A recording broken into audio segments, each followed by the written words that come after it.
Olá, está no ar mais um programa dedicado à história, à memória e cultura de nossa cidade. Começa agora o Uberlândia de ontem e sempre. Hoje vamos conhecer a história do patrono professor Nelson Cupertino. O Celcices dessa semana é Despedida de um Mito. No quadro Mestres, vamos conhecer o professor José Carlos. E no Papos Gerais, a segunda parte da entrevista com Panayotis Emanuel Tsaksaks. Mais história, memória e cultura de nossa cidade. Fique com a gente, o Uberlândia de ontem e sempre está só começando. Não é o passado que fascina, é o que não passa. O que permanece é a história e a memória e a história, paixão pela nossa terra.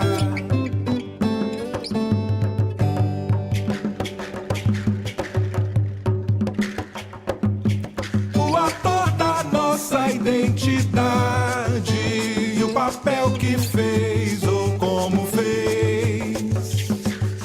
Não só o caminho, mas o caminhar. Sei aonde vamos, se aqui chegamos. Um legado pra legar. Paixão pela nossa terra. Paixão pela nossa terra. Hoje vamos começar o programa com mais um História nas Escolas. Pois é, e dessa vez vamos conhecer um pouco da trajetória de vida do professor Nelson Cupertino. Histórias que você lembra sobre o Nelson. Nelson teria se Qual espelhado. foi o legado que Nelson deixou? Qual é a lembrança mais marcante? E quem foi o Nelson Cupertino?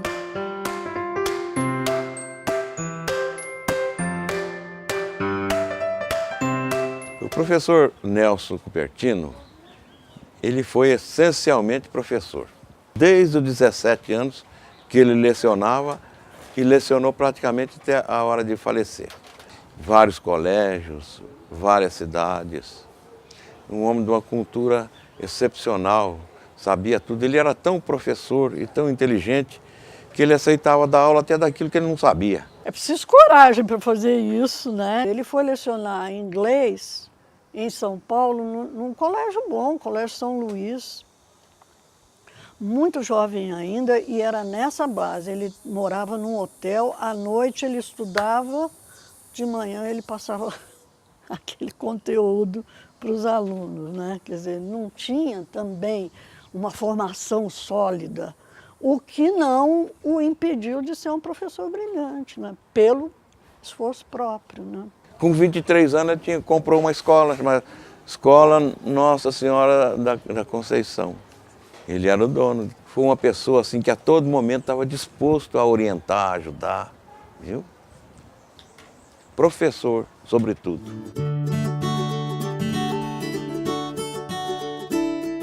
Ele falava inglês, francês, português, claro, espanhol, italiano e esperanto. Vocês já ouviram falar em esperanto? Ele era, acho que, das pouquíssimas pessoas que falavam esperanto, né? Então, ele lecionou desde muito cedo. E as gerações várias que passaram por ele, as pessoas todas tinham uma grande admiração por ele. A par disso, ele foi escritor também. Escreveu um livro que se chama Boitatá, tem M antes, né, que é Cobra de Fogo, sobre esse desbravamento do Brasil Central aí, estradas, motoristas de caminhão e tal.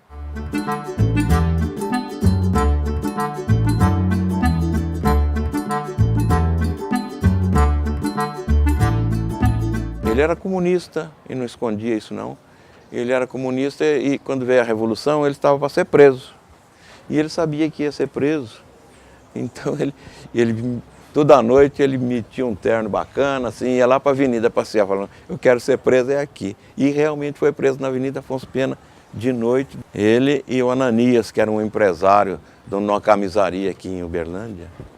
E o curioso é que o Ananias ele formou advogado, mas era uma pessoa assim, de formação cultural bem mais simples que o professor Nelson. E o professor Nelson era um homem muito respeitado aqui na cidade. Então, quando o Camburão chegou com a polícia e prendeu os dois, o Ananias falou: não, professor, tenha bondade, o senhor sobe primeiro. O senhor é mais velho e mais entendido das coisas do que eu, tenha bondade. Cedeu o direito de ser preso primeiro, a honra de ser preso. O professor Nelson, quando ele estava preso também, ele e João Jorge Cury, que foi um arquiteto maravilhoso que construiu a Praça Tubal Vilela. O que eles faziam? Eles davam aula para os recrutas.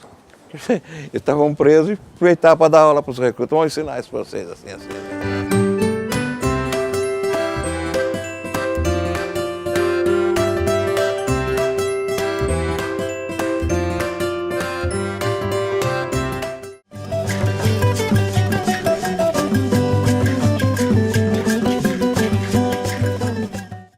Algar é um grupo empresarial fundado em 1929. Hoje atua nos setores de tecnologia da informação e comunicação, agronegócios, serviços e turismo. Nossos 24 mil talentos atendem a mais de 2 milhões de clientes em todo o Brasil, Colômbia, Argentina e Chile, sempre com o propósito de servir. Algar. Gente servindo gente.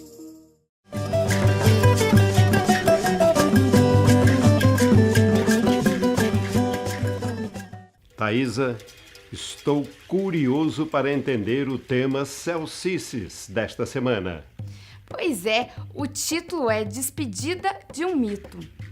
Olá, pessoas morrem, mas algumas deveriam ficar como exemplo do que foi a sua trajetória de vida.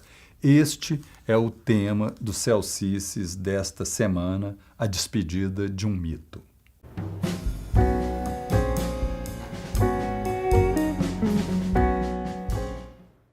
Entendo que os tempos atuais, de desafios excepcionais, de uma crise sem precedentes na vida de nosso país, de escândalos e acontecimentos brotando diariamente em diferentes segmentos da vida pública, realmente deixam pouco espaço para a mídia se dedicar a outros assuntos de relevância. Pena, pois com isso perdemos aspectos positivos que ficam relegados a um plano menor.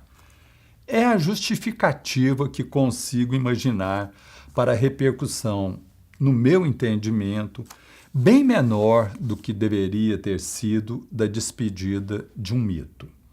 Um empresário extraordinário que fez história em Uberlândia e que foi referência no Brasil inteiro como exemplo de competência, de visão, de um trabalho abnegado, que construiu uma marca de prestígio e reputação notável.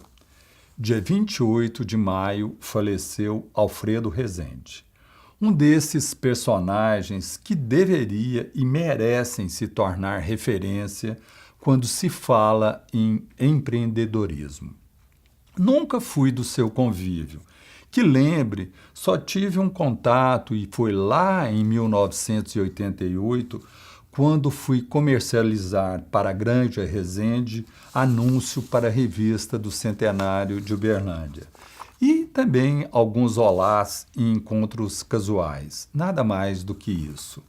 Isto, no entanto, não impediu que visse nele um personagem fascinante, que tinha obstinação por qualidade, por limpeza, por fazer tudo bem feito, que construiu um verdadeiro império empresarial a partir do zero, competente na escolha da equipe, orientador e sinalizador de caminhos, iluminado. Enfrentou durante anos batalhas judiciais por questões matrimoniais e societárias.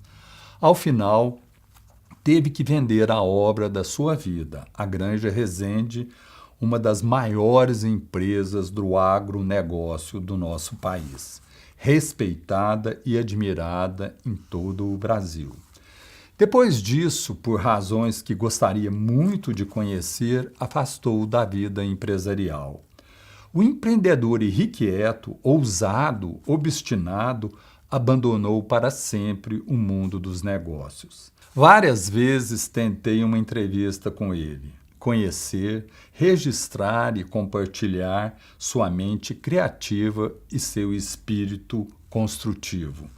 Tentei por intermédio de pessoas do seu relacionamento, mas não consegui. Uma semana antes da sua morte, comentei que iria tentar falar diretamente com ele para ver se conseguiria esse meu intento. Não foi possível. Mais um aprendizado de que devemos ser rápidos e mais insistentes em busca daquilo que desejamos. Não fui ao seu velório, mas senti e sinto o seu falecimento. Penso que Uberlândia deveria ter lhe sido mais reconhecida. Como Uberlândia somos nós, mais uma dívida que ficamos sem pagar. Adeus, Alfredo.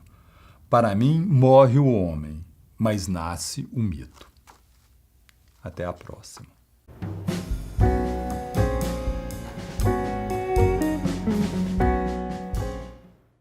Ele começou a dedicar ainda cedo a paixão por ensinar. Com apenas 17 anos, já era monitor. Hoje, José Carlos é professor da UFO de Engenharia Elétrica.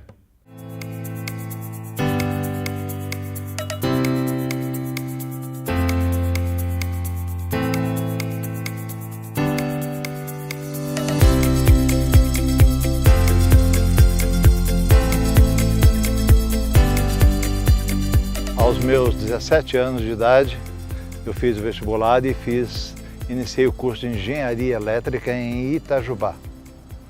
Nesta época, isso foi em 1966, nessa época o curso de Engenharia Elétrica aqui da UFO ainda estava por iniciar. Então, com isso aí, 1966, isso foi até 1970 e a partir daí, então, a vida profissional.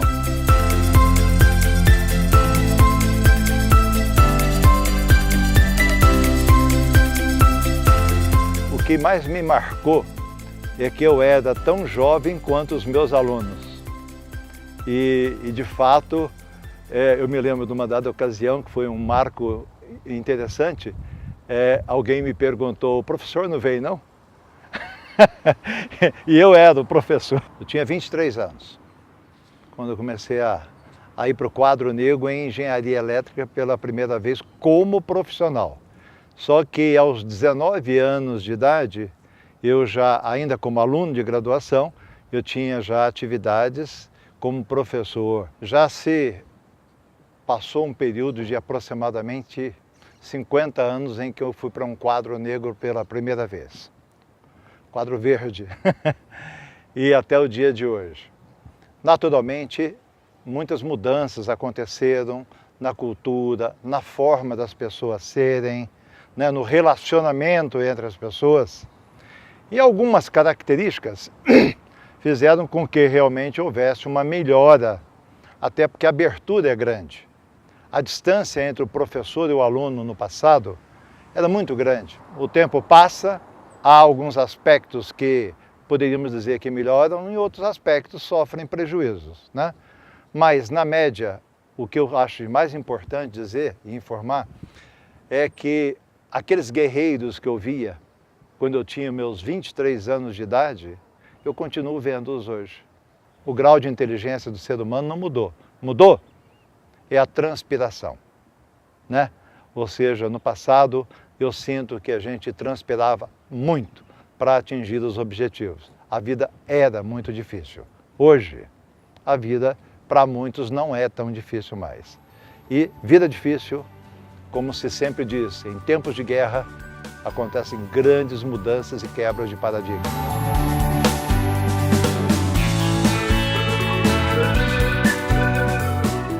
No momento em que nós estamos envolvidos na engenharia e temos verdadeiramente a vocação para isso, é fácil. Se estivermos forçando a barra, pode ser difícil. Tanto que eu imagino que em algumas áreas de humanas, biomédicas, para mim elas significam realmente dificuldades assim, intransponíveis, enquanto que a engenharia para mim é algo que desce suave no meu ser. Eu sinto no meu ser a engenharia fluindo com muita naturalidade. Então, o que é fácil e o que é difícil depende de você se encontrar com o dom que lhe foi colocado. Eu faço aquilo que eu amo. Eu faço aquilo que é o meu dom. Eu faço o que eu faço com satisfação. O mesmo entusiasmo com que eu entrava em sala de aula 50 anos atrás, eu gostaria de dizer, é o que eu sinto hoje. Eu externei isso outra vez numa sentença muito simples.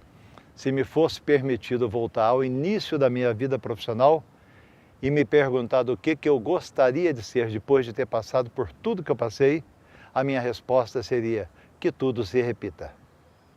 Claro, experiências, como diz Carlos Drummond de Andrade, é um farol iluminando para trás. Você vê tudo quanto é bobagem e besteira que você fez na vida e não te impedem de fazer novos equívocos no futuro. Todavia, que os equívocos talvez eu não iria cometê-los mais. Mas no contexto mais global da carreira docente, da carreira que eu escolhi, eu diria que eu fico muito feliz em ser o que sou.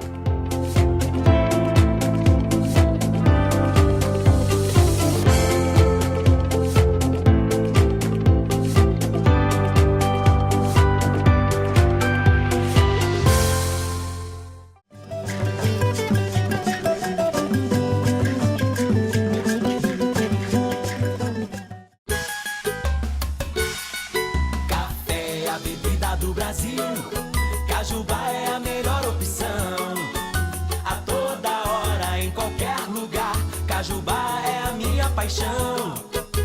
Rende muito mais, o melhor sabor. Aqui tem qualidade com muita tradição. Café tem que ser Cajubá. Esse eu não troco, não. Café tem que ser Cajubá.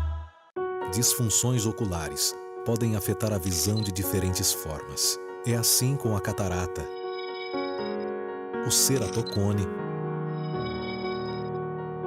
o glaucoma e a degeneração macular. Não espere os sintomas. Essas e outras disfunções podem ser revertidas com o tratamento adequado.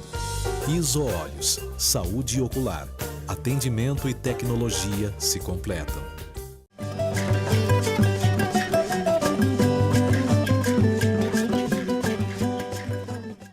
No Papo Gerais, a segunda parte da entrevista com o engenheiro Panayotis Emanuel Tsaksaks. Agora ele fala sobre o crescimento da cidade e sua paixão pelo ciclismo. Olá! No programa de hoje a gente continua conversando com o Panayotis, que veio da Grécia e se apaixonou por Uberlândia e tem uma história muito forte ligada ao desenvolvimento da nossa cidade.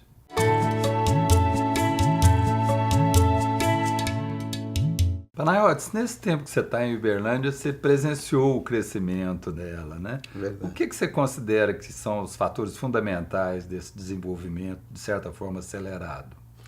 Uberlândia deveria ser, já é, aliás, um exemplo para o Brasil. Na verdade, o que nós temos aqui é uma união de pessoas vindas de todo mundo, de todos os locais, e com um intuito só, de crescer. Eles procuram, quem vem aqui procura o seu crescimento e junto com o seu crescimento vem o crescimento da cidade.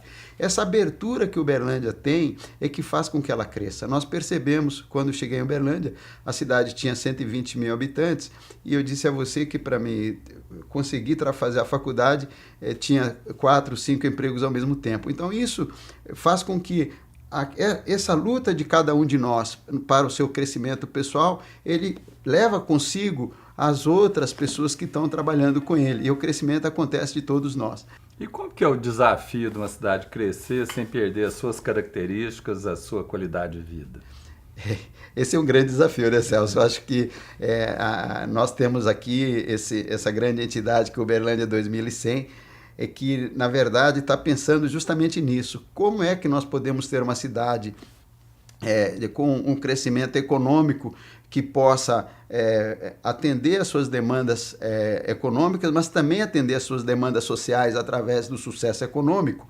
E como que nós podemos fazer com que isso aconteça, mantendo a nossa qualidade de vida?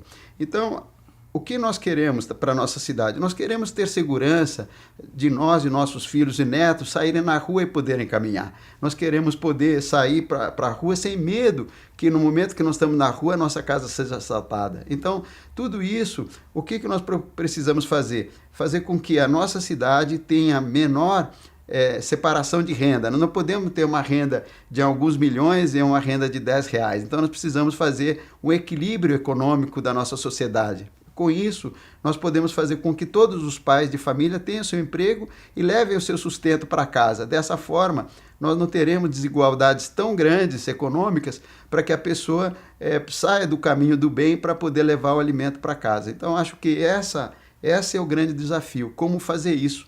Então, nós queremos atrair, às vezes, para a Uberlândia, todas as indústrias. Será que isso é certo? Nós devemos atrair as indústrias que possam dar condição dos seus funcionários viverem em Uberlândia. E temos que dar oportunidade para as cidades em volta terem também o seu crescimento. Então, acho que essa ideia do Uberlândia 2100 é ordenar essas coisas para que todas as nossas cidades, Uberlândia e as cidades circunvizinhas, tenham qualidade de vida em conjunto. Por quê? Só nós termos qualidade de vida não é possível. O nosso vizinho também tem que ter a sua oportunidade para que as famílias que moram lá tenham o seu sustento, tenham a sua qualidade de vida, tenham seu ensino e sua saúde. Então, acho que esse que é o desafio.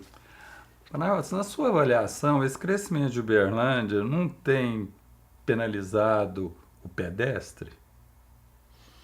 Não tem dúvida que sim. Eu acho que é um dos grandes estudos que nós estamos trabalhando dentro do Uberlândia 2100 é justamente essa mobilidade urbana, como resolver essa mobilidade. Mas nós temos falado ao longo da oportunidade que temos, que nós não só temos que resolver o problema da mobilidade, mas nós temos que fazer com que esses novos bairros que estão sendo criados agora, nós estamos criando um bairro com umas 5.200 casas. Então, nós estamos criando uma cidade, uma nova cidade que ela está segregada da cidade de Uberlândia através das distâncias. E como resolver isso? Não basta levar o transporte até ela, nós precisamos levar as indústrias não poluentes perto dela, para que aquela população que está ali morando naquela cidade tenha oportunidade de ter um emprego na porta da sua casa. Então, ela não precisa ter a necessidade de sair de lá para ir a um emprego, de sair de lá para ir a um centro de saúde, de sair de lá para ir à escola, à creche. Então, essas unidades precisam estar perto e dentro dela para que a mobilidade urbana seja menor. E aí ele tem a oportunidade de, a pé, sair dali para ir no seu centro de saúde, para ir na sua creche, na sua escola ou no seu trabalho. Então, há que se fazer, através de incentivos fiscais, talvez, uma percepção do poder municipal de que nós precisamos levar algumas indústrias, alguns comércios, algumas atividades que deem emprego próximo dessas novas cidades que estão sendo criadas. Porque não há outra maneira. Você não consegue resolver com que todas aquelas 5.200 casas que tem aí 20 mil pessoas tenham mobilidade. Então, essa mobilidade também se resolve através de levar o emprego e a renda próximo a elas.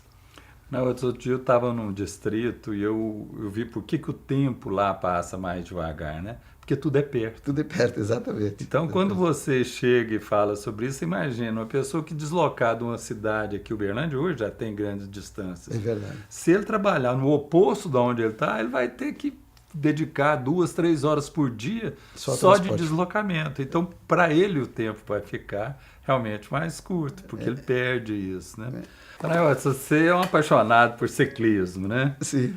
E Uberlândia oferece muitas opções de entretenimento outdoor. Sim. E a gente não conhece. É verdade. Você falou certo. Nós começamos a fazer ciclismo há aproximadamente 8, 10 anos atrás e as equipes eram ainda não tão grandes. Hoje, a cada trilha que a gente faz, que é uma trilha dentro do mato, o single track, é um espaço mais amplo de pedalar, mas sempre dentro do mato, e você percebe que em várias dessas a gente cruza com ciclistas. Outro dia nós cruzamos na represa do Bom Jardim e estávamos cruzando a represa por cima e houve um congestionamento de tanto ciclista que estava lá. Eu acredito que nós devíamos estar em mais de 80 ciclistas. Então, Uberlândia, graças a Deus que isso está acontecendo, nós temos utilizado o esporte outdoor, que é importantíssimo, e não só no ciclismo, como também na corrida. Nessas trilhas nossas, nos encontramos pessoas também correndo. Então, acho que nós estimamos que hoje Uberlândia deva ter no mínimo 2.000 ou 3.000 pessoas praticando esse esporte do ciclismo. E também a prefeitura tem feito alguns eventos reunindo essas pessoas para fazer o ciclismo junto, né? Mas qual que é o maior orgulho da sua vida? O maior orgulho é eu ter uma família maravilhosa que está comigo, me ajudando na empresa. E na verdade, a gente percebe que aquilo que você dedicou de tempo, não só a sua empresa, mas a sociedade da nossa cidade, ele representa uma coisa importante na vida da gente. Nós sentimos orgulho de participar desse processo de crescimento de Uberlândia, através não das ações da nossa empresa, mas também através das ações que nós geramos através do trabalho coletivo. Eu acho que uma convocação que a gente pode fazer é que todos nós temos muito a dar para a nossa cidade. Nós não podemos, no nosso sofá, na nossa casa, sentar e reclamar da vida. Vamos sair a campo, vamos poder oferecer o que temos de melhor para a nossa coletividade. E aí sim nós vamos ter uma cidade melhor. O amor manifestado em forma de atitude. De atitude, exatamente. Parabéns pela frase, é isso mesmo. Panayotis, muito obrigado. Eu que agradeço a oportunidade. Enorme, viu? Muito obrigado, agradeço. Até a próxima. E hoje nós ficamos por aqui. Acompanhe as nossas matérias através do site uberlandiadeontensempre.com.br Ou envie as suas sugestões para o e-mail produção@uberlandiadeontensempre.com.br. E até o próximo programa. Se Deus quiser.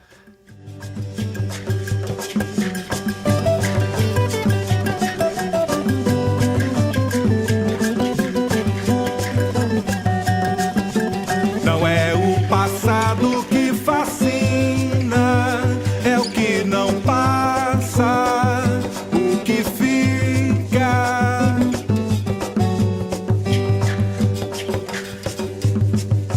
Se aqui nasceu inspiração,